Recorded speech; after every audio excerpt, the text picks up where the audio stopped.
1/5/2025 ಕಲಬುರಗಿ ನಾಗರಿಕ ಹೋರಾಟ ಸಮಿತಿಯು ಹಮ್ಮಿಕೊಂಡಿರ್ತಕ್ಕಂಥ ಬೃಹತ್ ಪ್ರತಿಭಟನಾ ಮೆರವಣಿಗೆ ಉದ್ದೇಶ ಏನಂತಂದರೆ ಕಲಬುರಗಿ ನಗರಕ್ಕೆ ಪದೇ ಪದೇ ಬಂದು ಕಲಬುರಗಿ ನಗರ ಶಾಂತಿ ನೆಮ್ಮದಿಯನ್ನು ಹಾಳು ಮಾಡಲಿಕ್ಕೆ ಸಂಚನ್ನು ರೂಪಿಸಿರ್ತಕ್ಕಂಥ ವಿಧಾನ ಪರಿಷತ್ನ ಇಬ್ಬರು ಸದಸ್ಯರಾಗಿರ್ತಕ್ಕಂಥ ಅದು ಎನ್ ರವಿಕುಮಾರ್ ಆಗಿರ್ಬೋದು, ಇನ್ನೊಬ್ಬರು ಚಲವಾದಿ ನಾರಾಯಣಸ್ವಾಮಿಯವರಾಗಿರ್ಬೋದು. ಇವರಿಗೆ ನಾವು ಏನು ಸ್ಪಷ್ಟವಾದ ಸಂದೇಶವನ್ನು ಕೊಡಲಿಕ್ಕೆ ಇಷ್ಟಪಡ್ತೀವಿ ಅಂತಂದರೆ, ವಿಧಾನ ಪರಿಷತ್ ಅಂತಕ್ಕಂಥದ್ದು ಒಂದು ಚಿಂತಕರ ಚಾವಡಿ. ಅಲ್ಲಿ ಚಿಂತಕರಿರ್ತಕ್ಕಂಥ ಸ್ಥಳದಲ್ಲಿ ತಾವಿದ್ದು ಈ ಕರ್ನಾಟಕಕ್ಕೆ, ಈ ರಾಜ್ಯಕ್ಕೆ ಅನುಕೂಲ ಆಗ್ತಕ್ಕಂಥ ಸಲಹೆ ಸೂಚನೆಗಳು ಕೊಡ್ತಕ್ಕಂಥ ಸ್ಥಳದಲ್ಲಿ ಇರ್ತಕ್ಕಂಥ ಸ್ಥಾನದಲ್ಲಿ ತಾವು ಇದ್ಕೊಂಡು ಇವತ್ತು ಕಲಬುರಗಿ ನಗರಕ್ಕೆ ಬಂದು ನೀವು ರಾಜಕೀಯವಾಗಿ ವಿರೋಧ ಮಾಡಿರಿ, ಬೇಡ ಅನ್ನಲ್ಲ. ಸೈದ್ಧಾಂತಿಕ ನಿಮ್ದು ಏನೇ ನಿಲುವುಗಳಿದ್ರೂ ಕೂಡ ಸ್ಪಷ್ಟನೆ ಕೊಡ್ರಿ. ಆದರೆ ವೈಯಕ್ತಿಕ ದಾಳಿ ಮಾಡ್ತಕ್ಕಂಥದ್ದು, ಒಬ್ಬ ವ್ಯಕ್ತಿಯ ವೈಯಕ್ತಿಕ ಅವಮಾನ ಮಾಡ್ತಕ್ಕಂಥದ್ದು, ಅಪಮಾನ ಮಾಡ್ತಕ್ಕಂಥದ್ದು ಸಂವಿಧಾನ ವಿರೋಧಿ ಕೆಲಸ ಅಂತೇಳಿ ನಾನು ಹೇಳಕ್ಕೆ ಇಷ್ಟಪಡ್ತೀನಿ.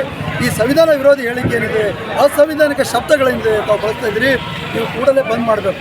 ಯಾಕಂದರೆ ತಾವು ಕುಳಿತಿರ್ತಕ್ಕಂಥ ಸ್ಥಾನಕ್ಕೆ ಗೌರವ ಕೊಡಬೇಕು. ಇದು ಕರ್ನಾಟಕ ರಾಜ್ಯದ ಘನತೆ ಗೌರವದ ಪ್ರಶ್ನೆ ಆಗಿರೋದ್ರಿಂದ ತಾವು ನಿಜವಾಗ್ಲೂ ಈ ಗೌರವಕ್ಕೆ, ಸರ್ಕಾರಕ್ಕೆ ಮತ್ತು ಈ ಗೌರವಕ್ಕೆ, ಈ ರಾಜ್ಯ ಸರ್ಕಾರ ಗೌರವಕ್ಕೆ ತಾವು ಚ್ಯುತಿ ಬರಲಾರಂಥ ಕೆಲಸ ತಾವು ಮಾಡಬೇಕು. ಯಾಕಂದರೆ ಸರ್ಕಾರಕ್ಕೆ ಅನುಕೂಲ ಏನಾಗ್ತದೋ ಸರ್ಕಾರ ಒಳಿತನ್ನು ಬಯಸ್ರಿ, ಸರ್ಕಾರದ ಕೆಲವು ತಪ್ಪು ನಿರ್ಧಾರಗಳನ್ನು ಪ್ರಶ್ನೆ ಮಾಡಿರಿ.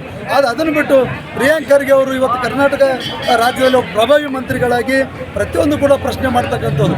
ನೀವು ಪ್ರಶ್ನೆ ಮಾಡಿದ್ರು ಕೂಡ ಅದಕ್ಕೆ ತಕ್ಕ ಉತ್ತರ ಕೊಡ್ತಕ್ಕಂಥ ಚಾಣಕ್ಷನ ಇರ್ತಕ್ಕಂಥ ಒಬ್ಬ ಪ್ರಭಾವಿ ಮಂತ್ರಿಯನ್ನು ಅವರ ವೈಯಕ್ತಿಕವಾಗಿ ಅವ್ರಿಗೆ ಟೀಕೆ ಟಿಪ್ಪಣಿ ಮಾಡ್ತಕ್ಕಂಥದ್ದು, ಅವ್ರಿಗೆ ಕುಗ್ಗಿಸುವಂಥ ಕೆಲಸ ಏನು ತಾವೇನು ಮಾಡ್ತಿದ್ರಿ, ಕುಗ್ಗುವಂಥ ಪ್ರಿಯಾಂಕ್ ಖರ್ಗೆ ಅಲ್ಲ.